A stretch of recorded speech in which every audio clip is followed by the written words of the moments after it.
किस तरह से बनते हैं आयन? एक न्यूलैंड नाम का वैज्ञानिक था जिसका नाम था न्यूलैंड ने एक नियम प्रतिपादित किया था जिसका नाम था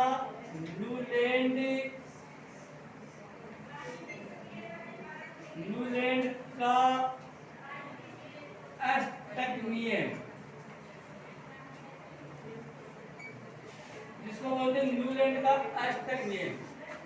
अष्टक नियम में न्यूलैंड ने यह बात बताई थी कि कोई भी परमाणु है वो जब तक विराम अवस्था में नहीं आता जब तक उसकी अंतिम कोश में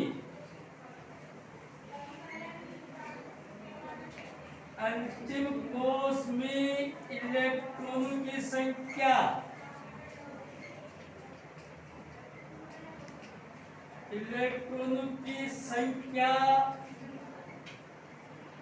आठ नहीं हो जाती।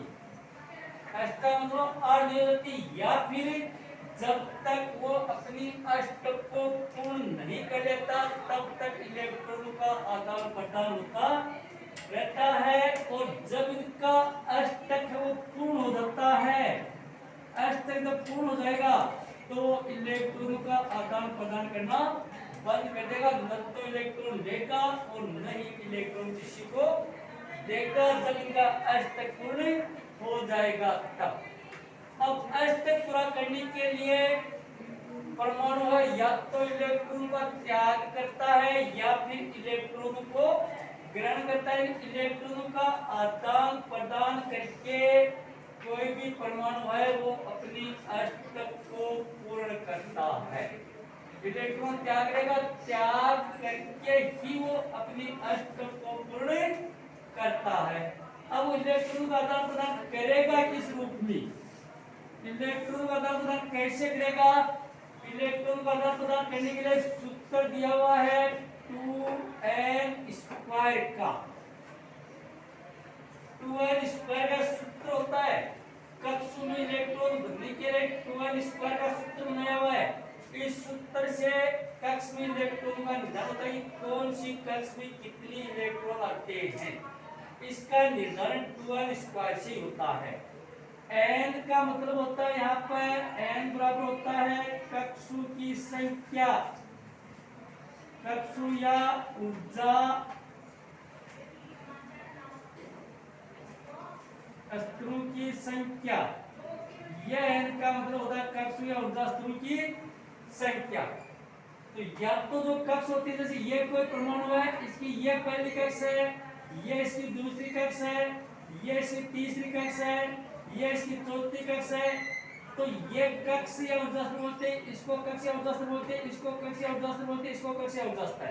तो या तो इनका नाम देते हैं 1 2 3 4, आगे जैसे जैसे आएंगी 5, इस रूप में इसका या तो 1 2 3 4 5 नाम रखते हैं, या फिर इसका नाम रखते हैं K L M N O। या इसको बोलते हैं K L M N O, इस रूप में बोलते हैं कि K L M N O कक्ष के हिसाब से बोलते हैं, या 1 2 3 4 5 से बोलते हैं। ठीक है, तो आमतौर पर ये चला जाता है कि पहली कक्ष को K बोलते हैं, दूसरे को L बोलते हैं, तीसरे को M बोलते हैं, चौथी को N बोलते हैं, पांचवी को O बोलते हैं। केवल मतलब के नाम से इनको जाना जाता है। इलेक्ट्रॉन भरेंगे कैसे? पहली कक्ष 2 इंटू 1 का स्क्वायर, पहली कक्ष भरेगी। पहली कक्ष में कितने इलेक्ट्रॉन आएंगे? तो 1 रख दिया यहाँ पर n की जगह, तो 2 गुणा 1 2, 1 का स्क्वायर 2 का बराबर 2 आ जाएंगे। पहली कक्ष में 2 इलेक्ट्रॉन आ जाएंगे, अधिकतम 2 इलेक्ट्रॉन आएंगे पहली कक्ष में। जब 2 हो जाएंगे तो इनकी जो पहली कोश वो पूर्ण हो जाएगी। दूसरी कोश में कितने आएंगे? तो n से 2 रखिए, 2 का स्क्वायर, तो 2 गुणा 2 को 2 3 कितना आ जाएगा 4 बराबर दूसरी कक्ष में कितने आ जाएंगे? 8 इलेक्ट्रॉन आ जाएंगे। तीसरे में कितने आ जाएंगे? 2 गुणा 3 का स्क्वायर तो 2 गुणा 3 3 9 हो जाएंगे, बराबर कितने आ जाएंगे 18 हो जाएंगे। चौथी में कितने आ जाएंगे 2 इंटू 4 का स्क्वायर, तो 2 गुणा 4 16 गए तो बराबर 32 आ गए। 5 में कितने आ जाएंगे 2 5 का स्क्वायर, 2 गुणा 5 25,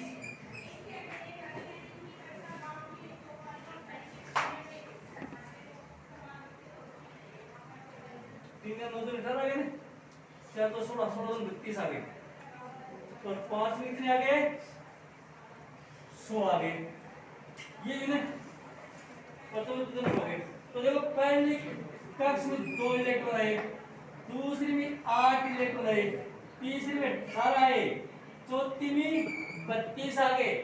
अब इलेक्ट्रॉन के हिसाब से भाई ये करेंगे कि पहली कौन सी 2 इलेक्ट्रॉन बनेंगे, दूसरी में 8 भरेंगे, तीसरी में कितने भरेंगे 18 भरेंगे, चौथी में कितने भरेंगे 32 भरेंगे। इस भी बनना चाहिए हिसाब से, इस सूत्र के हिसाब से।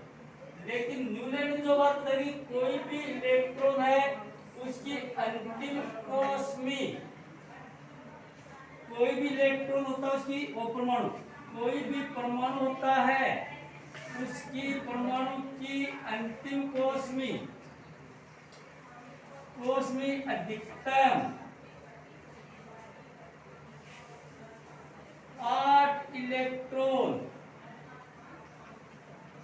ही समा सकते हैं।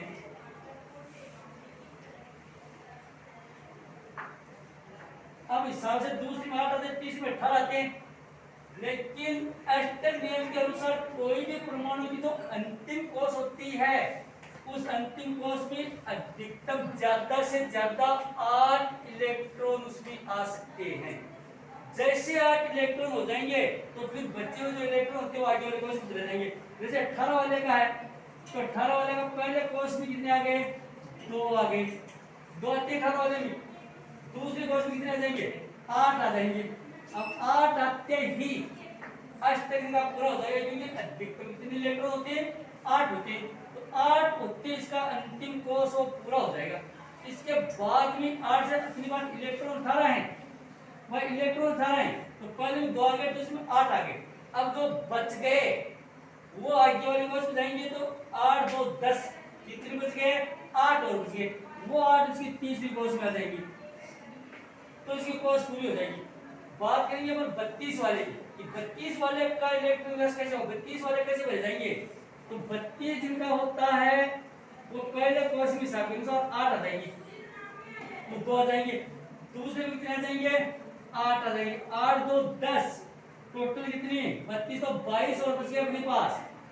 अब 22 में से हिसाब से तीसरी कोश में 18 आ जाना चाहिए, बस 2 और 8 और 18 हो जाना चाहिए, फिर भी बचाएंगे 32 में से आपका 2 8 18 जाएंगे। लेकिन 8 से ज्यादा इलेक्ट्रॉन आते नहीं तो 2 आ गए 8 आ गए, फिर तीसरी कोश में भी 8 आ जाएगा, चौथी में भी 8 आ जाएगा, कितने 32 अपने पास, तो 8 8 16 8 24 25 26, कितने बच गए 4 2 6 बच गए, तो ये 6 आ जाएगी इस कोश में। तो 32 वाले का इलेक्ट्रॉन किस रूप में भरे जाएंगे, पहले कोश में 2 भरे जाएंगे, दूसरे में 8 बचेंगे 10, तीसरे में 8 18 और 8 18 कितने हो गए 26 और 6 32 हो गए। अब देखो इधर इसके पास अंतिम कोश को पूरा करने के लिए, क्योंकि अंतिम कोश जब पूरी होगी तो इनका अष्टक पूरा होगा, तो अंतिम कोश पूरा करने के लिए उसको कितने इलेक्ट्रॉन चाहिए 2 इलेक्ट्रॉन चाहिए, तब जाके इसकी कोश हो क्या होगी 8 पूरी होगी।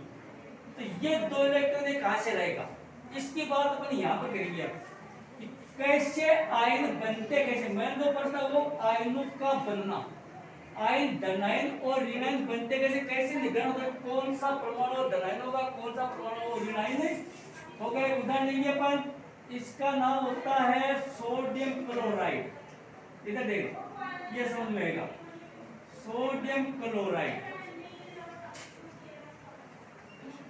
इसका नाम होता है सोडियम क्लोराइड, जिसको साधारण नमक के नाम से जाना जाता है, जो खाने वाला नमक होता है इसका सूत्र यही होता है, ठीक है। सोडियम नाम होता है सोडियम, तो सोडियम सोडियम क्लोराइड बनेगा। ये सोडियम होता है। इसको अगर देखेंगे हमारी सारणी लिखी आगे इसी पार्ट में 1 से लेकर 20 तत्वों के नाम लिखेंगे। सारणी पहले नंबर पे कौन सा तत्व आता है, दूसरे पे कौन सा आता है, तीसरे पे कौन सा आता है, चौथे पे कौन सा आता है, इसको बोलते हैं अपन परमाणु क्रमांक। आगे वाले पार्ट में आएगा ये परमाणु क्रमांक कि किसी भी परमाणु में जितनी प्रोटॉनों की संख्या होती है उसको परमाणु क्रमांक बोलते हैं। इसमें प्रोटॉन की संख्या 1 है, इसका परमाणु 1 होगा। जिसमें प्रोटॉन की संख्या 8 है, इसका परमाणु क्रमांक 8 होगा। जिसका परमाणु क्रमांक 17 है उसका उसमें प्रोटॉन की 17 होगी। जिनका परमाणु क्रमांक 20 है उसका प्रोटॉन की संख्या 20 है, उसका परमाणु क्रमांक 20 होगा। इस सोडियम का परमाणु क्रमांक कितना होता है, परमाणु क्रमांक इसका परमाणु क्रमांक होता है 11। ये 11 नंबर पे आएगा तो सारणी लिखेंगे अपन। तो ये 11 नंबर पर सोडियम मिलेगा, 11 पर सोडियम मिलेगा आपको, और 12 पर मैग्नीशियम मिलेगा आपको, 13 पर एल्यूमिनियम मिलेगा आपको। ठीक है ना, इस तरह से सारणी आगे बढ़ती जाएगी। तो इसका परमाणु क्रमांक 11 होता है। परमाणु क्रमांक 11 है, इसका मतलब ये हुआ कि इस परमाणु में प्रोटॉन की संख्या बराबर कितनी है, 11 है। प्रोटॉन की संख्या भी 11 होगी, क्योंकि प्रोटॉन की संख्या को ही परमाणु क्रमांक बोलते हैं। जितने प्रोटॉन होंगे वो परमाणु क्रमांक होगी। प्रोटॉन 11 है तो इसमें इलेक्ट्रॉन की संख्या कितनी होगी, 11 होगी। इलेक्ट्रॉन की संख्या भी 11 होगी।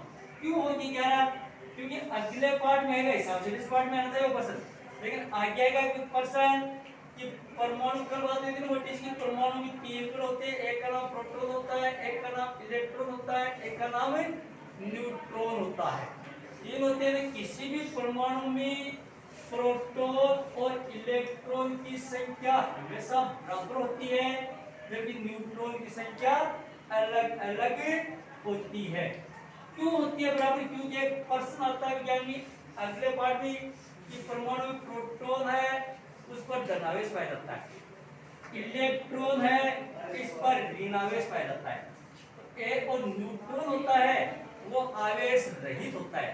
तो प्रोटॉन पर धनावेश है, इलेक्ट्रॉन पर ऋणावेश है, लेकिन फिर भी परमाणु है वो उदासीन होता है। यानी एक के पास धनावेश और एक के पास ऋणावेश है, लेकिन फिर भी परमाणु है वो उदासीन होता है। क्यों, इस तरह का प्रश्न आता है। वह हिसाब से धन और ऋण दोनों हैं तो कोई को आवेश होना चाहिए, लेकिन फिर भी अपन ये बोलते हैं कि परमाणु के पास कोई आवेश होता नहीं है, बिल्कुल बिना आवेश का होता है, आवेश रहित होता है, ये उदासीन होता है। इसके उत्तर को ये कहते हैं कि प्रोटॉन में धनावेशित कण प्रोटॉन, परमाणु में धनावेशित कण प्रोटॉन पाया जाता है, ऋणावेशित कण इलेक्ट्रॉन पाया जाता है। दोनों की संख्या बराबर होती है, लेकिन दोनों पर आवेश विपरीत होता है, इसलिए ही परमाणु क्या होता है, उदासीन होता है। अगर कोई परमाणु प्रोटॉन की संख्या 10 है और इलेक्ट्रॉन की संख्या कितनी है, 10 है, एक पर प्लस है एक पर माइनस है, तो 10 - 10 बराबर क्या आ गया, 0 आ गया। तो आवेश बचा नहीं, इसलिए बोलते हैं कि परमाणु उदासीन होता है। तो एक तो आपका ये तत्व है सोडियम, दूसरा तत्व है आपका क्लोरीन। क्लोरीन तत्व है जिसका परमाणु क्रमांक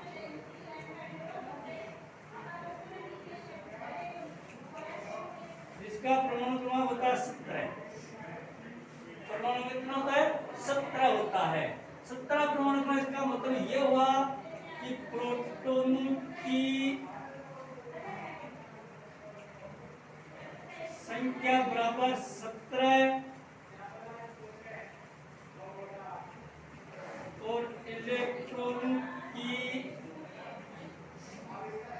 संख्या भी बराबर कितनी होगी, 17 होगी।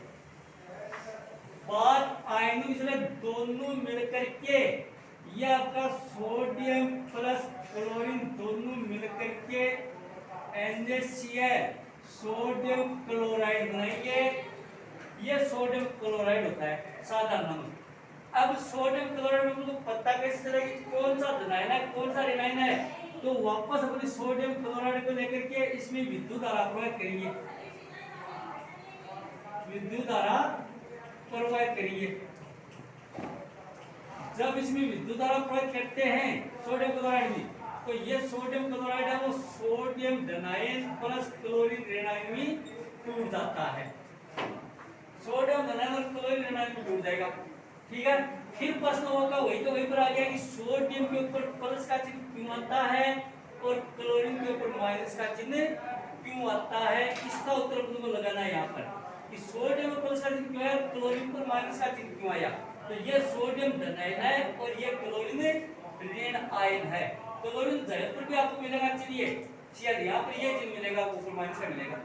इसका मतलब ये हुआ कि सोडियम धनायन। अब थोड़ी देर पहले हो सकता है कि कोई भी परमाणु है वो इलेक्ट्रॉन त्याग करके धन आयन में बदल जाता है। इसका मतलब इलेक्ट्रॉन का त्याग कर रहा है, त्यागता है। धन आयन का मतलब सीधा से धनवान है, और जब किसी के पास धन होगा तो वो किसी को घाटेगा, तो जो धन देगा वो धनवान, लेगा वो कर्जदार। तो सोडियम प्लस है, ये दे रहा है किसी को इलेक्ट्रॉन, और क्लोरीन के ऊपर माइनस का ये कर्जदार है, ऋण है इसके ऊपर, तो इसके ऊपर क्या चिन्ह आ गया, माइनस का चिन्ह आ गया। अब ये आया क्यों चिन्ह, बात नहीं कि ये धनायन क्यों बना, ये ऋणायन क्यों बना। इसके लिए ग्राउंड पर इसके लिए बात नहीं, सोडियम का तो इलेक्ट्रॉन संख्या है वो 11 है और क्लोरीन की इलेक्ट्रॉन संख्या कितनी है, 17 है। तो हम इसका इलेक्ट्रॉनिक विन्यास लिख के देखेंगे और फिर कक्ष में इलेक्ट्रॉन भरेंगे कि किसकी अंतिम कोष में 8 इलेक्ट्रॉन पूरे हैं, या कोई त्याग करने वाला इलेक्ट्रॉन बचता है या ग्रहण करने वाला इलेक्ट्रॉन बचता है, क्या होता है वो वहां पर बता देगा तुमको। तो यहाँ पर ये सोडियम का परमाणु आपका, ये सोडियम का परमाणु है। ठीक है, ये सोडियम के परमाणु की ये पहली कोष है। अब सोडियम इलेक्ट्रॉन संख्या 11 है, तो कितनी कोष पूर्ण होती है इसकी, तो 11 का वो 12 स्क्वायर का सूत्र लगाओ। नहीं तो मुझे पता कैसे चलेगा कि पहली कोष में कितने इलेक्ट्रॉन आएंगे, दूसरे में कितने आएंगे, फिर कितनी बचते हैं, वो इसका त्याग करेगा, उसको ग्रहण करेगा, क्या करेगा, तब जाके हमें निदान होगा। तो 12 स्क्वायर से पहली कोष में 2 × 1 का स्क्वायर, 2 × 1 बराबर 2 आ गए। इसका मतलब पहली कोष में 2 इलेक्ट्रॉन बच गए, ये इलेक्ट्रॉन 1 और ये इलेक्ट्रॉन 2। माइनस से लगाते इलेक्ट्रॉन आगे प्रकार से लिखेंगे, परमाणु पाए जाने वाले ऋण आवेशित कण को इलेक्ट्रॉन कहा जाता है। इलेक्ट्रॉन पर माइनस का चिन्ह होता है, प्रोटॉन पर प्लस का चिन्ह होता है, धन होता है। तो पहले 2 आ गए। अब देखेंगे अपन कि दूसरी बार टोटल 11 है, तो 11 में से 2 तो बढ़िए पीछे 9 बच गए। 2 तो इस कोष में आ गए, तो 2 जब निकाल दिए इसमें तो बराबर कितने बच गए, 9 बच गए वो। अब दूसरी कोष में कितने आएंगे, 9 हमारे पास, और दूसरे हिसाब से आते कितने हैं, तो अपन करेंगे 2n स्क्वायर से, तो 2 × 2 का स्क्वायर, तो 2 × 4 बराबर 8 आ गए। 2 यहाँ पर आ गए, 8 यहाँ पर आ गए, तो 9 में से 8 निकाल दिया, कितना बच गया, 1 और बच गया, 8 यहाँ पर आ गए, तो ये यहाँ पर 8 1 2 3 4 5 6 7 और ये 8 यहाँ पर कर दिए। कितनी बच गए, 9 में से 8 निकाल दो, वैसे देखो 8 2 10 हो गए, टोटल 11 तो 1 बच गया। यहाँ पर 9 में से 8 निकालो, 1 और बच गया। वो 1 कहाँ पर आ जाएगा, इसकी तीसरी कोष में आ जाएगा। ये एक इलेक्ट्रॉन यहाँ पर, ये सोडियम परमाणु की सहजता होगी। इस तरह का बना होता है सोडियम परमाणु, जिसकी पहली कोष में 2 इलेक्ट्रॉन होते हैं, दूसरी कोष में 8 इलेक्ट्रॉन होते हैं, तीसरी कोष में कितने होते हैं, 1 इलेक्ट्रॉन होता है। न्यूलैंड ने क्या बताया था, न्यूलैंड का वैज्ञानिक क्या बताया कि जब तक परमाणु के अंतिम कोष में 8 इलेक्ट्रॉन नहीं होते तब तक वो अस्तित्व नहीं होता। तो इसको अंतिम कोष अष्टक पूरा करने के लिए कितनी इलेक्ट्रॉन जरूरत पड़ेगी इनको, एक तो है इनके पास, और इनको 7 इलेक्ट्रॉन और चाहिए। इनको 7 इलेक्ट्रॉन की जरूरत है। 7 जब मिलेंगे उनको तब जाके इसकी ये कोष पूरी होगी, इसमें 8 इलेक्ट्रॉन बनेंगे। ठीक है यहाँ तक। इनको 7 इलेक्ट्रॉन चाहिए, 7 मिलेंगे तो इनकी अंतिम कोष पूरी होगी। ये तो कहानी की होगी। अब इधर आओ क्लोरीन में, ये आपका क्लोरीन है। अब क्लोरीन के पास 17 इलेक्ट्रॉन है। क्लोरीन के पास कितनी है? 17 इलेक्ट्रॉन है। अब 17 में से देखो कितने आ जाएंगे, टोटल 17 इनके पास, 17 को भरना है तो पहली कोष में कितने आ जाएंगे? 2 गुना 1 बराबर 2 आ जाएंगे। तो पहली कोष में 2 भर दो इसकी, 1 और 2 भर दिए। टोटल 17 थे, 17 में से 2 तो आ गए यहाँ पर, तो 17 में से 2 निकाले तो कितने बच गए? 15 बच गए। 15 और बच गया कितने उनके पास? 15 और बच गए। देखो तो दूसरी कोष और करो इसकी, 2 2 का स्क्वायर, 2 गुना 4 बराबर 8 आ गए। 8 डालने हैं दूसरी कोष में ताकि कोष पूरी हो जाए।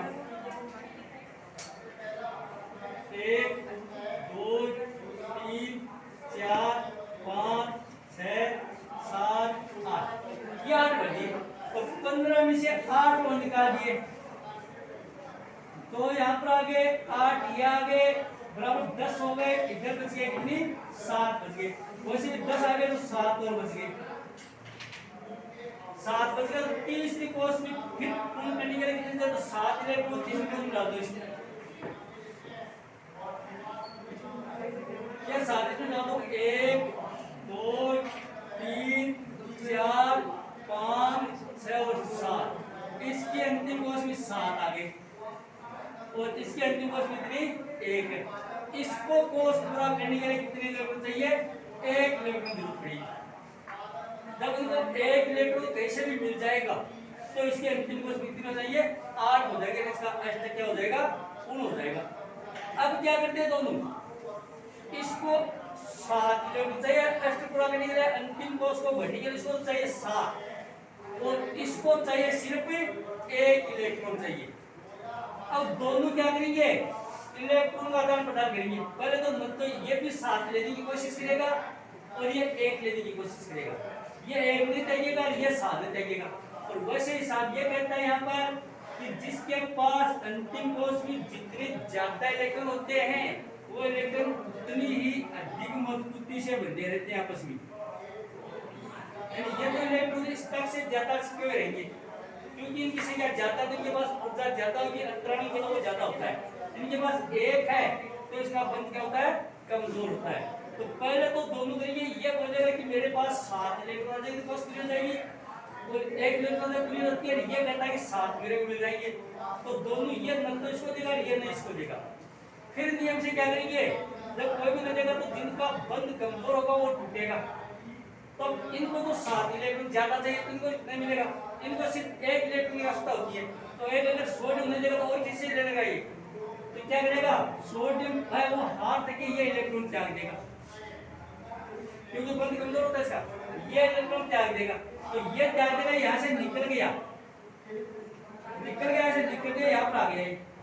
आते कितना होगा इसके पास? 1 2 3 4 5 6 7 8 पूरा हो गया।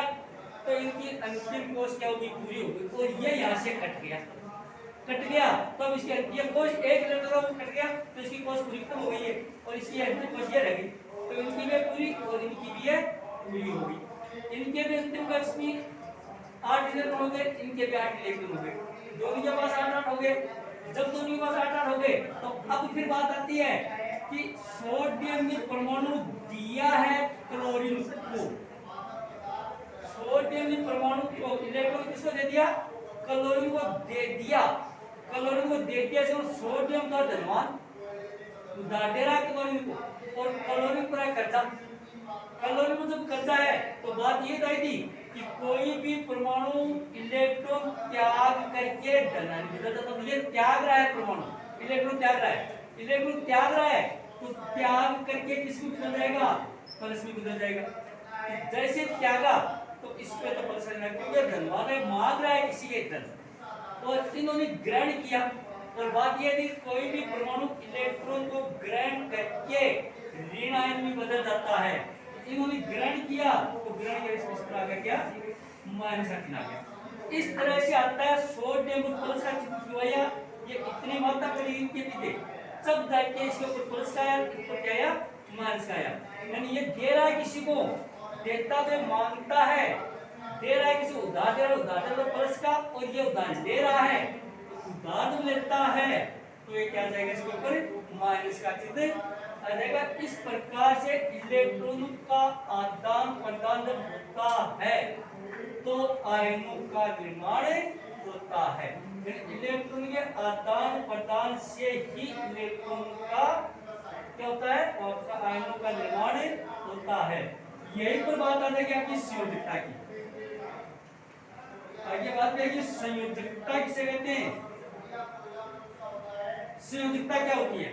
संयोजकता का सीधा सा मतलब होता है कि परमाणु के मध्य जितनी आयनों का आदान प्रदान होता है, जितने इलेक्ट्रॉन देते हैं या लेते हैं, इलेक्ट्रॉनों का जितना आदान प्रदान होता है वो इसकी क्या कहलाती है, संयोजकता कहलाती है। तो यहाँ पर सोडियम की संयोजकता कितनी होगी, कितने इलेक्ट्रॉन आदान प्रदान हुआ, सिर्फ एक का हुआ, एक इन्होंने दिया और एक इन्होंने क्या कर लिया, ग्रहण कर लिया, तो एक इलेक्ट्रॉन का आदान प्रदान हुआ। तो सोडियम की संयोजकता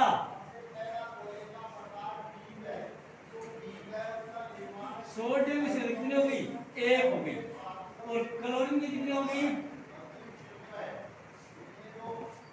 क्लोरीन की संयोजकता कितनी, एक यार क्लोरीन की क्या हुई, एक हो गई। भाई परिभाषा इसकी ये होती है, मोटी परिभाषा कि परमाणु के मध्य जितनी इलेक्ट्रॉनों का आदान प्रदान होता है उसे संयोजकता कहा जाता है। तो सोडियम और क्लोरीन के मध्य सिर्फ एक इलेक्ट्रॉन का आदान प्रदान हुआ, सोडियम ने एक इलेक्ट्रॉन त्यागा और क्लोरीन ने एक इलेक्ट्रॉन ग्रहण कर लिया, तो एक इलेक्ट्रॉन का आदान प्रदान हुआ, तो दोनों की संयोजकता क्या होगी, एक एक होगी। पहली बात है ये। लेकिन संयोजकता भी दो प्रकार की होती है, एक होती है धन संयोजकता, एक होती है ऋण संयोजकता। अब अपन को पता है कि सोडियम की संयोजकता एक तो लेकिन वो प्लस वाली है, माइनस वाली है, यानी संयोजकता धनात्मक है, ऋणात्मक है, क्लोरीन की संयोजकता धनात्मक है, ऋणात्मक है। तो जो इलेक्ट्रॉन का त्याग करेगा उनकी संयोजकता क्या होगी, इलेक्ट्रॉन का त्याग करेगा उनकी संयोजकता धनात्मक होगी, और जो इलेक्ट्रॉन ग्रहण करेगा इनकी संयोजकता क्या होगी, ऋणात्मक होगी। अब अपन बता देंगे जिसने त्याग किया उसकी संयोजकता धनात्मक, त्याग सोडियम ने किया है तो सोडियम की संयोजकता क्या हो जाएगी, धनात्मक हो जाएगी, और इसकी संयोजकता क्या हो जाएगी, ऋणात्मक। इसलिए इस रूप में लिखा जाता है सोडियम प्लस का और क्लोरीन आपका क्या माइनस। ये संयोजकता होती है इसकी, इसकी माइनस में होती है संयोजकता और इसकी किसमें होती है, प्लस में होती है संयोजकता। तो इस तरह से आयन बनते हैं और इस तरह से संयोजकता का निर्धारण होता है।